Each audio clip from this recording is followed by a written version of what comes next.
Hello, everyone, and welcome back to the Sideline Eye podcast. You're very welcome to our preview show, and we're looking ahead to a massive game coming up on Sunday. It's Donegal against Armagh. It's the clash of the champions, the All-Ireland champions, taking all the Ulster champions. I'm delighted to be joined by former Donegal player and All-Ireland winner Martin McElhinney. He's going to help me look ahead to this game. And Martin, as I say, I know it's only February, but this game has the feeling of a really, really big encounter. Yeah, it's only February, which is kind of strange saying it's such a big game, but it is. It's Ulster Championship Derby, kind of. These games take a life of their own, really. Like last year, Armagh won the All-Ireland, but Donegal beat them in the Ulster Championship, so it's probably got that wee bit of a gloss to it as well. Jim has never lost a game in Ballybofey, that kind of thing. And Armagh definitely looking to go there into Ballybofey and set down the marker like for the year ahead. Well, that's what makes it so intriguing this Sunday. Like, I know it's early. Donegal are fortunate enough to have 4 points on the board. Armagh have 2. So at the end of the day, teams want to get the points on the board as early as possible. So that's why it's also very important to get safe and maybe try new things in near the end and be ready for championship. Because it comes thick and fast after the league. And just on that Ballybofey thing, Martin, what is it about Ballybofey? Because, I think, is it only Tyrone won a group game and a couple of years ago, one of them Super 8 games, I think, in Ballybofey, but outside of that, Donegal don't lose there. Yeah, look, they've got a very healthy record, and it's probably one of them things when you start getting a record and getting a couple of victories in one place, it kind of builds up this mantra, or that it is a fortress to go to. Like, another team start thinking that before they go up. Oh, look, they're in Ballybofey. It's kind of hard to get a result up there. So that plays on the opposite team's mind. Ballybofey is just like, it's been really good to Donegal over the years. There, it's close to in the middle of Donegal, so it's a good place that way geographically. It's a nice compact stadium, and look, all the players are so used to being in it, and they train in it week in, week out. During the championship stuff. So it's like a home fixture for all of them. And I think it's just really, McGuinness has never lost a game, so he prides himself on that there. So he really targets the games in Ballybofey down through the years. So it's a big ask for Armagh, but I'm sure it's one McGuinney and the Armagh team will be looking forward to really getting stuck into them, because last year, as I say, they beat them in the Ulster Championship. Bar that they had a really, really good year. That's the only blip they really had on it. I know they won the All-Ireland, they'll not care less, but it still is a marker on it. Yeah, I think Armagh will be chomping at the bit to get at Donegal, Martin, because I know, just doing a bit of research before this podcast, they've never actually beaten Jim McGuinness. And that's his first reign in Donegal and his current tenure. So they've never beaten McGuinness. They drew once last year, lost the league final, and then lost Ulster final as well, Donegal. So although Armagh are the All-Ireland champions, it feels like they're the ones maybe going up to this game with something to prove. Yeah, well, look, I know it's it'll be a monkey off their back if they do beat Donegal, and they have recently Donegal had the hoodoo over them, but that always has to come to an end sometime. So Armagh will definitely be chomping at the bit to get into Ballybofey, and it'll be some marker if they lay down to get a victory against Donegal there. McGuinney, as an Armagh manager, probably really hates to see Jim coming, because even during his time in Kildare and that, he very close games, but Jim has just come out on the right side on all of them. So I would say he'd be really, really chomping at the bit to try and get a victory on Ballybofey, which would be a serious marker, And I suppose heading into this game, Martin, as you'd mentioned, Donegal 4 points on the board, 2 wins over Dublin and Kerry. I suppose what have you made of them so far? It's obviously been a brilliant start, but how do you see Donegal at the minute? That's been a brilliant start. If you just said to anyone that you get 2 points against Dublin and 2 points against Kerry, particularly Kerry away, the last time Donegal beat Kerry down there was 1988. So it's a very, very hard place to go to. They're going rightly. They're playing nice football, getting up good scores. But it's been a good start. But as I say, it's only the league. It's very early. They've kind of played a lot of their starting players, you'd see in the championship. So they're close enough to full strength. And they'll be happy with how they've started, but they'll know they'll not be getting carried away. They'll be looking to probably get to 6 or 7 points to stay safe in the league, because I don't know if it's something that Donegal will target, trying to get to a league final or leagues, because they're going to be out the following weekend in the championship, so I don't know if it's ideal, but look, I suppose you'll want to get to national finals and stuff at the same time. That's what I was going to ask you, is that I suppose that there's a bit of a balancing act maybe with Donegal if they want to get to a league final and maybe, winning silverware in Croke Park. It's hard to replicate that. But as you say, Derry in the championships the week after. So is it a case of maybe just getting to that 6 or 8 point mark and then maybe stepping the foot off the gas a wee bit? Well, I think every team in the league, particularly in Division 1, want to get to that 6-7 point marker, and then they can realize they're safe for how the next couple of games play out, and they can see where they're at. Look, you'll not turn down a league final, because anytime you get a chance to get silverware in Croke Park, it's a big deal. But having played under McGuinness and knowing them and knowing Donegal players, that they'll be just really focusing on the Ulster Championship, and it'll all be building up to that Derry game, and they'll not want to get up the home record in Ballybofey and the championship, stuff like that. So if they got to 7 or 8 points, they will just be turning their focus. Their focus is definitely going to be on Derry already, but it'll just be full focus then on Derry once that happens. Once they think that they're safe in the league, they'll be doing everything to get themselves right for that. And what have you made of Armagh so far, Martin? Obviously, they're a poor day, the first day out against Galway, and I think it was 6 points defeat, but they were awesome then against Tyrone. So I suppose we don't really know what to expect. If that same team that played against Tyrone arrives in Ballybofey, we should be in for a cracker. Yeah, well, the thing about the first game is Armagh were All-Ireland champions coming into that. It doesn't happen too much that the All-Ireland champions won their first league game, because they're later back than everyone else.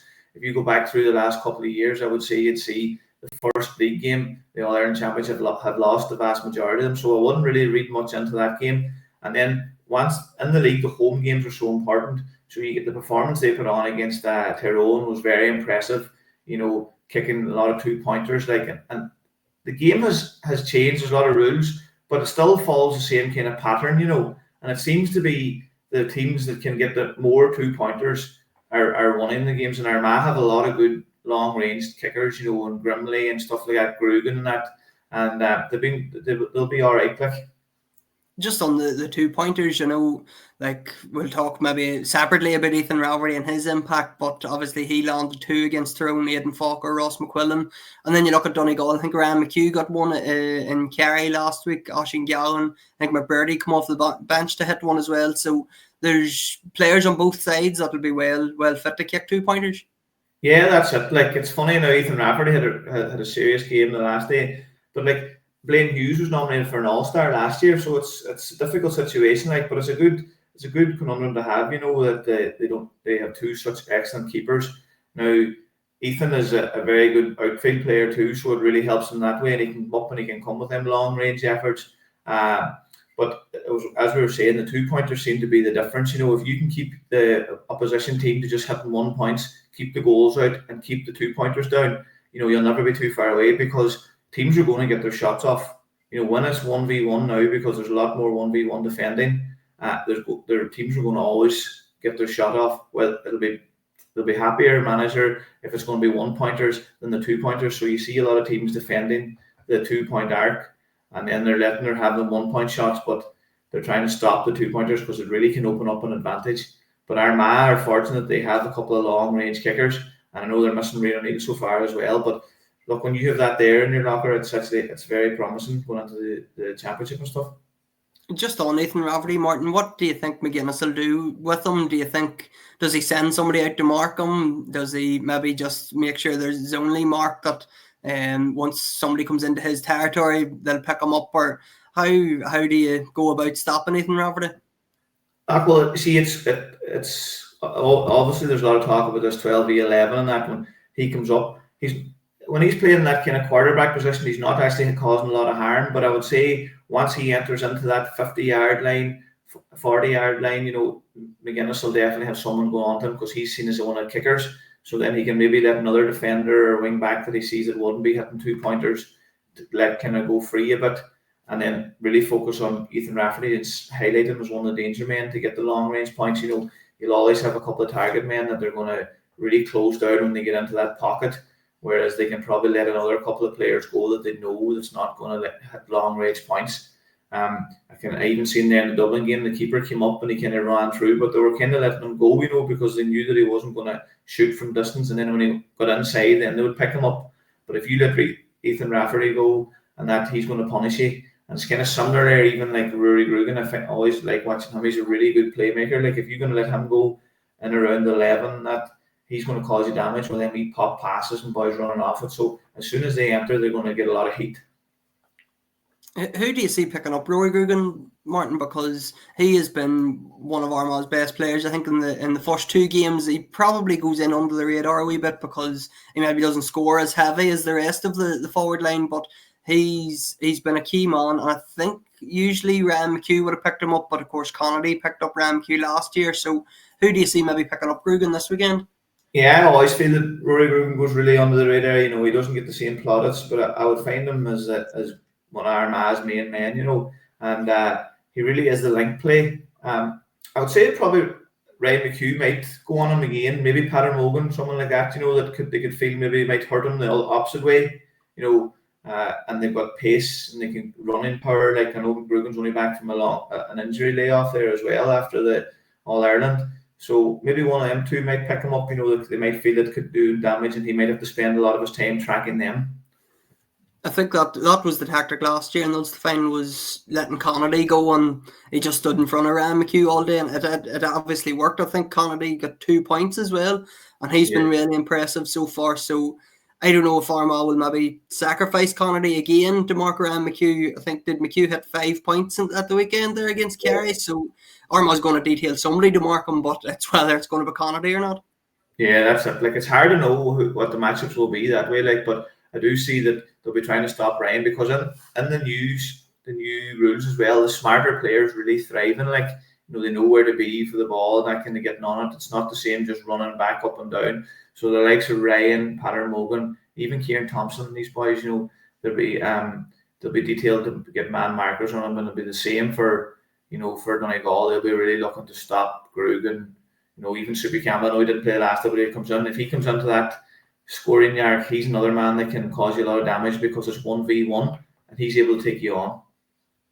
I think Soupy did start against Galway, but I suppose it's a fair question, Martin, in terms of as an opposition player, would you rather see Campbell starting or would you rather see him coming on, because he gives, even just the sight of him coming onto the field gives Armagh fans such a big boost. So he's definitely the ultimate super sub.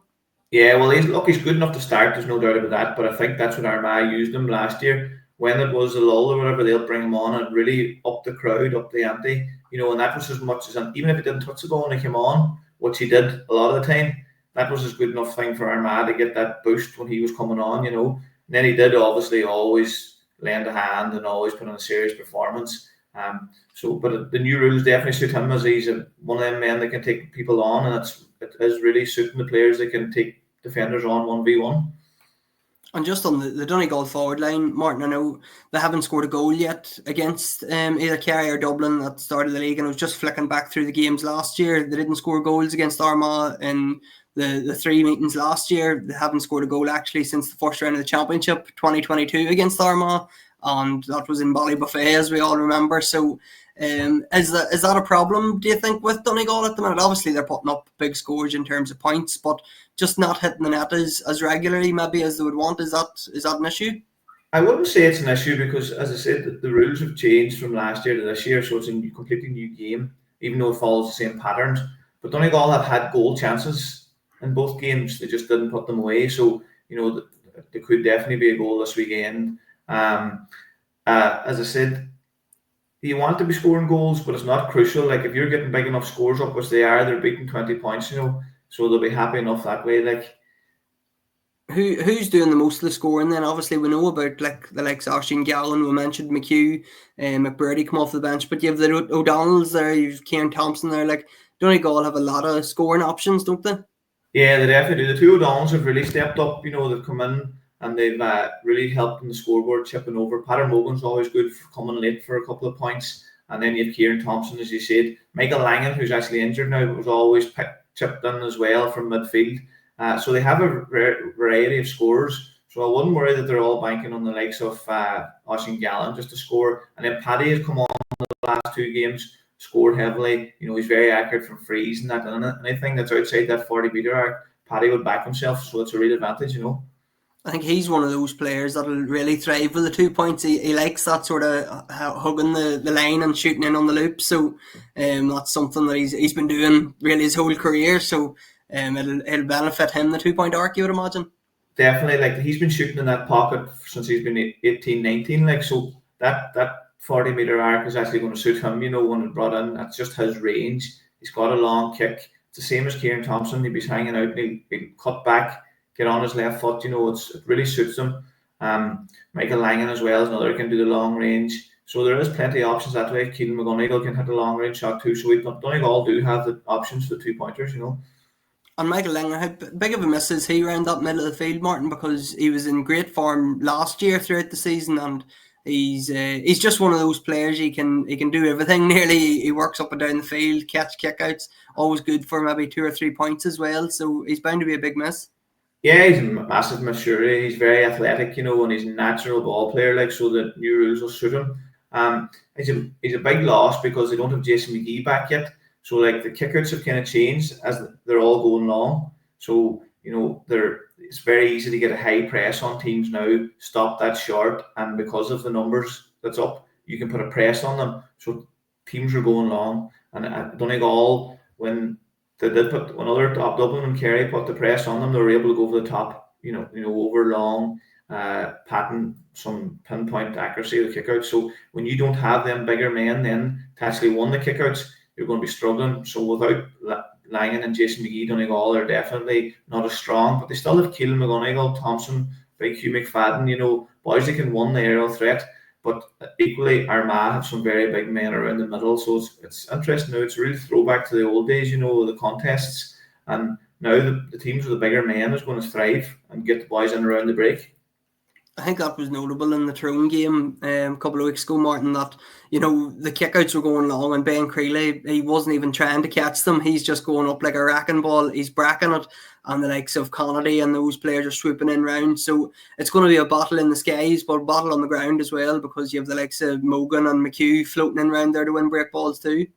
Yeah, it's a complete numbers game now. They're not going to be chipped out short 40 yards. They're just going to be driven as long as they can and get numbers in on it and under it. And so anybody that's really good at that ground ball is going to thrive and come out the other end, or even the knock on.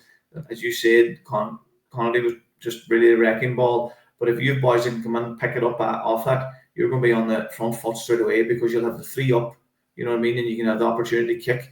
But there's very little kicking so far. It hasn't really changed. Armagh is probably one of the outliers. They are kicking it, but the other teams aren't kicking it as much as you'd want. It's very much a transitional game, as in when you're fouled, tap and go, and everyone's going up the field. Do you think will Donegal evolve, Martin, into a kicking team? Because we'll touch on Michael Murphy now. Maybe if we see him, it offers more of a kicking option. But you look through that team, and we've spoke about them, the likes of McHugh, Mogan, Owen Bon Gallagher. They're all runners. They can all run from deep and hurt teams like that. So do you see them kicking the ball more with the new rules, or is Jim gonna, he's implemented this style and this is what he's going to stick with? Well, I think they'll have to adapt a bit to a kicking game. It's very hard to keep that pace and energy up the whole way through. So it is. It's all right now, maybe in winter and that, but when the pitch is harden up, there's going to be a lot of miles to be running every match, week in, week out. So you have to do a bit of balance. And if you have target men and say Murphy is playing inside, target men, get the ball in, and then have the runners like Ryan McHugh, Patter Mogan, the O'Donnells coming off him. It's a very good game plan. So it'll be interesting to see, but they definitely have to mix it up a bit. If you're going to do that transitional game, running up and down the field, it's a very tasking for the whole game. And Murphy, as we mentioned, he's obviously back. He hasn't played yet in the league. I don't think he's even made a matchday squad yet. So is Jim keeping him for a secret weapon, sometimes not so secret weapon, for maybe later down the line, or do you think we'll see him at all in the near future? It's not very much a secret weapon. I would say the whole country knows if he's tagged or not, and every match is the first thing they're looking for. So it's a funny one on Murphy, because he's been 2 years out. As I say, you can't just throw him back in. If he pulls a hamstring or does a calf or something, he's probably out another 6 or 7 weeks. So he doesn't really need that. He needs to be gradually brought in. get small bit of minutes here and there. So you'd be thinking that he'd be coming into the league near the end, just to be peaking for championship instead of slogging him through the first few rounds of the league, maybe pick up an injury then at the end of the league and miss the first couple of games in the championship, which is not something that Donegal want after bringing him back. But look, it's massive to have Michael back, even if he doesn't play a minute, just to have his expertise and leadership skills around the dressing room. And all them boys would have looked up to Michael. There's only a handful of them, but there's a couple of good luck them actually played with him. But like anything he says and the way he applies himself in the dressing room is just it's impeccable, and all the younger boys will just thrive off that. Yeah, I was going to ask you just about that, Martin. Like, what role do you see him playing? Obviously, with the new rules and everything, you assume maybe he's going to go in and stand in full forward, and it'll be like a good old days. They'll be lumping ball in on top of him. But obviously, when a couple of years ago when he was playing, he'd played that role, but a mix of sort of in and out, in and around the middle of the field and up and down. Do you see that what role do you see him playing? And obviously, as you said, off the field, he's a major influence at training and in the training ground and in the changing rooms and everything. But when he does actually pull the boots on again and he's on the field, how do you see him lining out? Yeah, it's hard to know why he's playing nets, really. That's another one. I don't know now. Look, he's probably definitely going to be in around the full forward line a bit anyway. Knowing Michael, he'll want to try and be out helping all over the pitch. That's just the way he was. He was putting in a serious shift no matter what. I think, with the long kickouts as well, he's going to be a serious option for that, especially with Patton's long kick. He can come out if Donegal can set it up properly, that they'll keep the three up. He'll be able to break into it, But he's definitely going to be in there as a target man for some of the game. It mightn't be the full 70 minutes or whatever, but he's going to be one of them players that's going to be switching in and out, and then for boys feeding off him. But from a point of view of his leadership qualities, just to see the way he prepares and the way he might be the first to train, the last to leave, even coming back, I would say it'll definitely set an example to everyone to show what he's put in. And if he says something, the other boys will listen and they'll do it, And this week, before we wrap up, Martin, it's probably a strange one in that, there was a break in the league last week, so Armagh weren't playing, but Donegal had that re-fixture against Kerry, and I'm sure a couple of the members of the Armagh management team were at that game and got seeing it. So do you think, is it a benefit that Armagh had the break and got seeing Donegal, or is Donegal coming in better because they have 2 weeks in a row under their belt there? I would say it's probably as a wee bit of a benefit that Armagh actually got 2 games and had a break. If they only had 1 game and a break, it probably wouldn't have been the same. Donegal, probably 2 games in, a lot of running. Like you can see at the end of every game, they were cramping players. So there could be a couple of tired bodies, but I'm sure the training will be well reduced back this week leading into that. The thing about the league is your home games are so important. That one down in Kerry was a real bonus. But Donegal would have targeted the Dublin game, the Armagh game at home, try and get your home points. Like same way Armagh would have targeted the home games in Box Park as well. So I'm going for Donegal to win this weekend purely because of the home advantage in Ballybofey, and it probably might. I know Armagh would want to set down a marker, but I think that the home advantage and Donegal's would be prioritising the home games will be too much for Armagh. I was going to ask you for a prediction, Martin, but I could have guessed it, I think, anyway, in terms of who you went for. But it's exciting. It's one that we're all looking forward to. And I suppose it's great to have these big games back, Martin. As we said at the start, it is only February, but it gives us something to look forward to. And like these big Ulster Championship or the Ulster Derbies. And it's the first. I think Donegal still have played Derry and Tyrone as well. So there's a few Ulster Derbies yet to be played. Yeah, look, it's fantastic to have these big games back, and I would say the way the scoring's going and all the crowds are up. Even Donegal home game against Dublin was a massive crowd, and then Armagh's game against Tyrone was a big crowd, and this weekend will be nearly 6,000 or 7,000 again, more. So it's really, really good sign for the league. It's a really good sign for the championship, and it's what you want, these big games, every week in, week out. Yeah, everybody's looking forward to it. I know Armagh will be travelling to Donegal in force as they do all over the country following Armagh. So, brilliant game to look forward to. And Martin, brilliant to hear from you. Thanks very much for coming on and giving us your thoughts on the game. That's perfect. No problem at all.